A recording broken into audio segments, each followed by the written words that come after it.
पूर्वीच्या काळी एखाद्याबद्दल फक्त वाईट विचार जरी केला तरी त्याला आपण पाप समजत असायचो.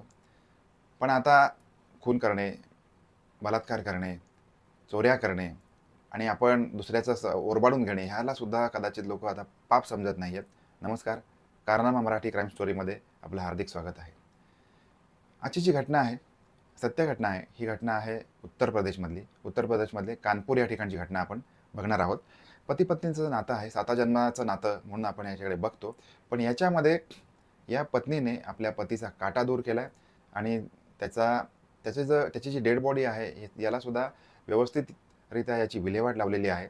सासू-सासऱ्यांना अंधारात ठेवलेलं आहे. ही सगळी घटना आपण या ठिकाणी आता बघणार आहोत. त्याच्यासाठी आपल्याला जायचं आहे कानपूर या ठिकाणी. उत्तर प्रदेशमधलं कानपूर हे ठिकाण. याच्यामध्ये एक सेवानिवृत्त एफ-डी-ए ऑफिसर पुनीत शर्मा हे या ठिकाणी राहत आहेत. एफ-डी-ए म्हणजे फूड ड्रग असोसिएशन, अन्न आणि औषध प्रशासन याच्या विभागामध्ये काम करत होते. तो निवृत्त झालेले आहेत आणि त्यांचा मुलगा आहे. याचं नाव आहे प्रतीक. हा जो प्रतीक आहे याने मेडिकल काढून दिलं आहे आणि हा मेडिकलचा व्यवसाय करतोय कानपूर या ठिकाणी. तर 2017चं साल होतं. याच्यामध्ये हा जो प्रतीक आहे याचं लग्नाचं वय झालेलं आहे. याचा व्यवसाय देखील चाललेला आहे. घरी आई-वडील आहेत. त्याच्यामुळे मग यांनी ठरवलं की याचं आता लग्न करूया. त्याच्यामुळे इथूनच जवळपास फैजाबाद हे ठिकाण आहे. याच्यामध्ये इथली एक मुलगी आहे नेहा नावाची. दिसायला जेमतेम जरी असली तरी ही अतिशय कमनीय आणि सुरेख बांध्याची मुलगी यांनी आपल्या मुलासाठी निवडलेली आहे. यांचं लग्न ठरलं आहे. 2017 साली यांना लग्न देखील झालेलं आहे आणि त्याच्यानंतर मग यांना 2 मुलं देखील झाली. असा यांचा संसार सुरू होता. इकडे हा जो प्रतीक आहे हा नेहमीप्रमाणे त्याच्या मेडिकलमध्ये जात असे आणि मेडिकलमधून घरी येत असे. असा याचा व्यवसाय चालू होता. त्याचबरोबर मग कसं असतं, हा शेवटी व्यवसाय असेल तर मग त्याची पत्नी त्याच्यासोबत या मेडिकलमध्ये जात असायची आणि हा काही कामानिमित्त जर का बाहेर गेला तर म्हणजे त्या मधल्या वेळेमध्ये त्याची पत्नी या ठिकाणी थांबून मग मेडिकल सांभाळत असे. असं ह्या दोघांचा सुखी संसार चालू होता. आता मेडिकल हा जो व्यवसाय याच्यामध्ये कसं अनेक लोकांची, अनेक डॉक्टरांशी, अनेक पेशंटशी हा अत्यावश्यक सेवेमधला व्यवसाय आहे. त्याच्यामुळे हा कुठल्याही दिवशी याला बंद ठेवता येत नाही. हे कंटिन्युअसली चालू ठेवावं लागतं. तर अशा प्रकारचा हा व्यवसायामध्ये मग याच्यामध्ये रिटेलर्स येत असतात. औषध सप्लाय करणाऱ्या लोकांशी यांचा संबंध असतो. अशामध्येच एक आयुष शर्मा नावाचा एक व्यक्ती, एक तरुण या ठिकाणी यांच्या मेडिकलमध्ये काही औषधं सप्लाय करायला येत असेल. म्हणजे जसा स्टॉक कमी झाला तर त्याप्रमाणे औषध आणून द्यायची. मग परत येऊन स्टॉक घ्यायचा. काय कमी आहे, काय जास्त आहे विचारायचं. तर बऱ्याच वेळेला मग ही जी नेहा आहे ही याला मेडिकलमध्ये भेटायची म्हणजे. आता मेडिकलचा हा जो स्टॉक आहे, हा स्टॉक घेता मग यांच्यामध्ये मग वहिनी तुम्ही काय आहात, कशा आहात, तुमचं माहेर कुठलं, तुमचं काय असतं, तुम्ही कुठे राहता, काय करता, ह्या सगळ्या गोष्टी हा विचारणा करत असे. आणि अर्थातच हा थोडासा बोलताना बोलघेवडा ज्याला म्हणतो, बडबड करणारा व्यक्ती होता. आणि मग हळू मग एकमेकांचं मग हास्यविनोद करणे, जोक करणे, मग वहिनी तुम्ही छान दिसता, तुम्ही अमुक आणि तमुक ह्या सगळ्या गोष्टी त्यांच्या चालायच्या. आणि मग ते मेडिकलमध्ये येत असे. हा परत तिथून स्टॉक घ्यायचा, निघून जायचा, परत यायचा, स्टॉक घ्यायचा, निघून जायचा, स्टॉक सप्लाय करायचा, मेडिसिन सप्लाय करायचा. असं सगळं चालू होतं आणि दिवसेंदिवस यांचं मग बोलणं वाढलं. मग WhatsApp नंबर एकत्र एक्सचेंज झाले. मग हाय, हॅलो, चॅटिंग सगळ्या गोष्टी या तिथे आल्या आणि हे करत असताना मग हळू एकमेकांमधला दुरावा कमी झाला आणि एकमेकांमधली जवळीक वाढली. आणि मग ह्या सगळ्या गोष्टी कसं असतं, शेवटीला भिंतीला कान असतात तसं मेडिकलला सुद्धा कान होते. आणि मग काही गोष्टी मग हा जो प्रतीक आहे याच्या कानावर आल्या. त्याच्यामुळे मग ह्यांनी काय केलं, बाबा आपण व्यवसायात आपण सांभाळूया, बायकोला तिचं घर बघू दे. आणि थोडंसं त्यांनी कसं लग्न झाल्यापासून बायकोला थोडंसं त्यांनी फ्रीडम दिलेलं होतं. बायकोची त्याचे मैत्रीपूर्ण संबंध असायचे. त्यामुळे तुला काय बाबा हेअरस्टाईल करायची ती कर, तुला काय कुठले कपडे घालायचे ते घाल, तुला कसं वागायचं तसं वाग. यांनी थोडंसं तिला फ्रीडम दिलेलं होतं आणि या फ्रीडमचा मग यांनी अशा प्रकारे गैरफायदा घ्यायला सुरुवात केली. त्यामुळे मग नंतर काय केलं, अचानक त्यांनी तिला सांगितलं की तू घर सांभाळ, मी माझं मेडिकल सांभाळतो. झालं. आता ही घरी झाली.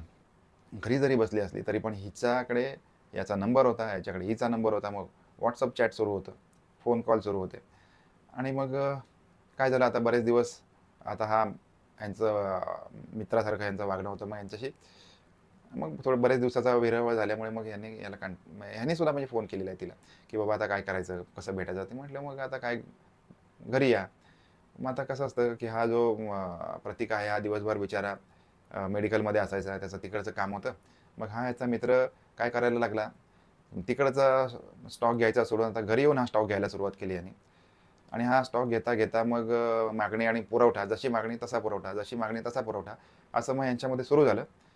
आता हा काय याची हा जो पुरवठा करत होता ना, या पुरवठ्याला कुठेही कमी येत नव्हती. हा याचा पुरवठा अगदी व्यवस्थित होता आणि मागणी पण तेवढी जोरदार होती. त्याच्यामुळे मग देवाण-घेवाण सुद्धा अगदी व्यवस्थित व्हायची. त्याच्यामुळे मग ही बातमी आता ह्या पुन्हा एकदा प्रतीकला कळली, की हा जो त्याचा पुरवठादार आहे, हा आपल्या घरी पण येऊन सगळ्या मागणीचा सगळा पुरवठा करतोय. आणि मग काय झालं, की मग आता ह्याला सगळं टेन्शन यायला लागलं. मग आता घरी बसायला लागला.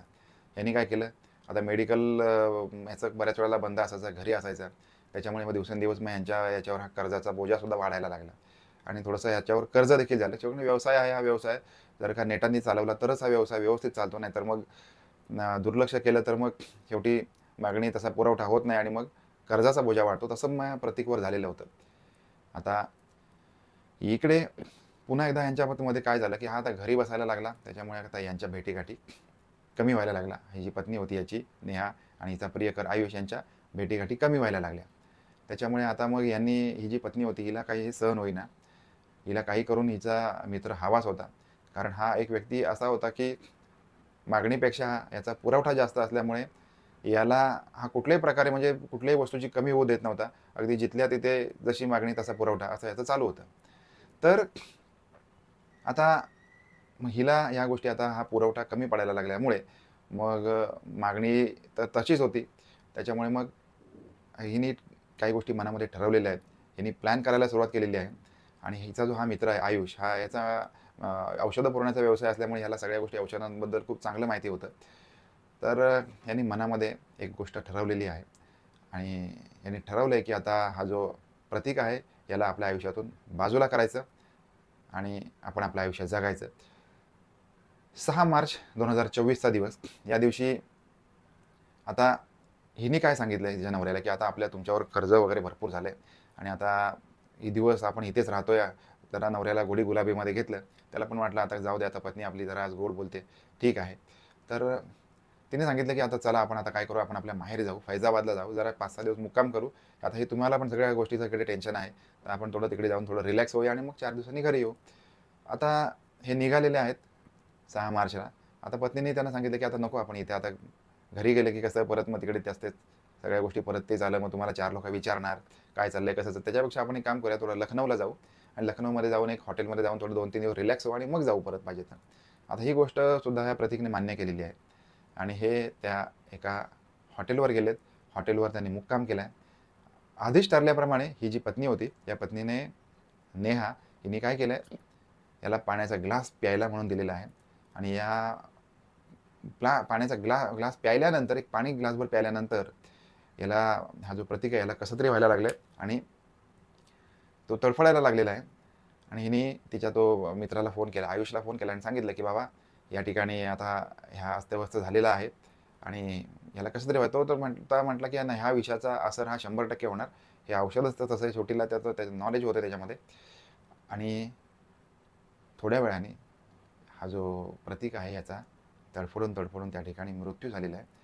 हिच्यासोबत याची 2 मुलंसुद्धा होती यांच्यासोबत आणि तिने हा जो तिचा आयुष मित्र आहे याला बोलावून घेतलंय त्या हॉटेलवर आणि तातडीने मग तिथे ॲम्ब्युलन्स पण यांनी बोलावले आणि मित्राला तिथे त्याला व्यवस्थापनाला सांगितलं याला, की याला अचानक अटॅक आलेला आहे, त्यामुळे आता आम्ही इथून चाललोय आणि आयुषनी त्यांना सांगितलं, की मी हा जो प्रतीक आहे याचा भाऊ आहे आणि इथून हे ॲम्ब्युलन्समध्ये टाकून तिथून निघालेत आणि यांना कुठल्याही प्रकारे कुठल्या हॉस्पिटलमध्ये जायचं नव्हतं. तर यांनी ॲम्ब्युलन्सवाल्याला काय सांगितलं, की "तू याला कुठल्यातरी एका स्मशानभूमीमध्ये घेऊन चल आणि तिथे आपण याचे अंत्यसंस्कार करूया." आता ह्याला यांनी नकार दिलेला आहे. कारण शेवटीला अपमृत्यू, अचानक मृत्यू झाल्यामुळे यांना हॉस्पिटलमध्ये नेणं गरजेचं आहे. पोस्टमॉर्टम करणं गरजेचं असतं. पण यांनी त्याला सांगितलं, की यांनी रडारड केलेली आहे आणि आता ही पत्नी रडते याची, हा भाऊ रडतोय, आता काय करायचं? आणि यांनी त्याला कसं तरी काही पैशाची भूल दाखवून मग त्याला हॉस्पिटलच्या ऐवजी स्मशानभूमीमध्ये घेऊन गेलेत. आता स्मशानभूमीमध्ये पण सांगितलं, की हा असा अचानकपणे याचा अटॅकने मृत्यू झालेला आहे आणि आता आम्हाला याचं दफन जे काही आहे ते करायचं आहे. आणि त्या ठिकाणी मग त्या व्यवस्थापनाला सुद्धा त्यांनी म्हणजे मॅनेज करून त्याला तिथे त्या ठिकाणी त्याला त्याचा अंत्यविधी उरकून घेतलेला आहे बाहेरच्या बाहेर. बाकी या गोष्टीची कोणालाही कल्पना नव्हती. आणि सगळं झाल्यानंतर 12 मार्चच्या दिवशी ही पत्नी तिच्या सासरी गेलेली आहे. सासरी गेल्यानंतर आई-वडील तिचे विचारतात त्याचे प्रतीकचे, की "बाबा रे, आमचा मुलगा कुठे आहे?" तर तिने यांना सांगितलं, की तुमचा मुलगा आहे, त्याचा आम्ही जात होतो, तसा ॲक्सिडेंट झाला, तर त्याला हॉस्पिटलमध्ये आम्ही भरती केलं." मग शेवटी ते आई-वडील आहेत, त्यांनी सांगितलं, की "आम्हाला त्या ठिकाणी जायचं आहे आणि आम्हाला बघायचं आहे आमचा मुलगा कसा आहे, काय आहे." आता ह्या गोष्टीला हिने टाळाटाळ केलेली आहे. "आपण उद्या जाऊ, काही नाही, ते व्यवस्थित आहेत, काही छोटं-मोठंच आहे, मोठं काही नाही आहे." असं सांगून 12 मार्चची रात्र त्यांनी कशीबशी निभावून नेली. दुसऱ्या दिवशी सकाळी त्या प्रतीकचे आई-वडील उठलेले आहेत आणि त्यांनी हॉस्पिटलला जाण्याची तयारी केली आणि बघतात तर या ठिकाणी त्यांची सूनबाई नाही आहे, तिची मुलं नाही आहेत. तिथून हे सगळे गायब झालेले आहेत. आणि त्यानंतर यांचे डोळे उघडले आणि यांनी मग पोलीस स्टेशनला तक्रार केली. आता पोलिसांनी हे सगळे विषय समजून घेतला आहे आणि याचं गांभीर्य पण ओळखलं आहे आणि तातडीने तपास सुरू केला आहे. ही जी नेहा आहे, हिचे कॉल डिटेल्स तपासलेले आहेत. त्याचबरोबर त्यांना असं दिसून आलं आहे, की हे 6 मार्च ते 12 मार्च या वेळेमध्ये हा जो प्रतीक नावाचा जो व्यक्ती आहे याच्याशी संपर्कामध्ये होती, कंटिन्युअसली संपर्कामध्ये होती आणि या दोघांचे लोकेशनही एकत्र होते. त्याच्यामुळे मग संपूर्ण तांत्रिक तपासाच्या आधारे यांनी या दोघांना झडप घालून पोलिसांनी पकडलेलं आहे. आता हे पोलीस कस्टडीमध्ये आहेत. आता ह्याच्यातून हिला काय मिळालं बघा. हिचा सोन्याचा संसार होता, हिला 2 मुलं होती, चांगला नवरा होता, सासू-सासरे होते. पण या बाईला अवदसा सुचलेली आहे आणि हिने आपल्या पतीला कायमचा दूर केलंय आणि आता यांना जेलची हवा खावी लागेल. प्रसार माध्यमातून ही सत्य घटना जशा प्रकारे आली होती तशा प्रकारे मी तुमच्यापर्यंत मांडण्याचा प्रयत्न केलेला आहे. याच्यामध्ये या घटनेला अनेक कंगोरे असू शकतात. अधिक तपास सुरू आहे आणि तपासाअंती अजूनही काही नवीन गोष्टी याच्यातून बाहेर येऊ शकतात आणि अपराध्यांना शासन देखील नक्कीच होईल. आता आपण याच्यातून काय शिकायचं आहे, की जे घर ज्या ठिकाणी ती मुलगी दिली गेलेली आहे, आपल्याकडे असं म्हणतात, की तो उंबरठा, त्या घराचा उंबरठ्यामध्येच ती जी स्त्री आहे, ती जी मुलगी आहे, तिथूनच तिचं बाहेर म्हणजे काही जरी झालं तरी पण त्या घरामध्येच तिचं बरं वाईट त्या घरासाठीच असतं. ते घर म्हणजे तिच्यासाठी सर्वस्व असतं असं बघूनच, असं विचार करूनच आपण आपलं घर सांभाळायचं असतं. त्या घरामध्ये एकत्र राहायचं असतं, सुखाने नांदायचं असतं. आता ही संपूर्ण घटना तुम्हाला कशी वाटली याच्याबद्दल आपली प्रतिक्रिया कमेंटमध्ये नक्की नोंदवा. भेटूया पुन्हा एकदा नवीन क्राईम स्टोरीमध्ये बरोबर रात्री 9 वाजता. तोपर्यंत आपापली काळजी घेत राहा. धन्यवाद.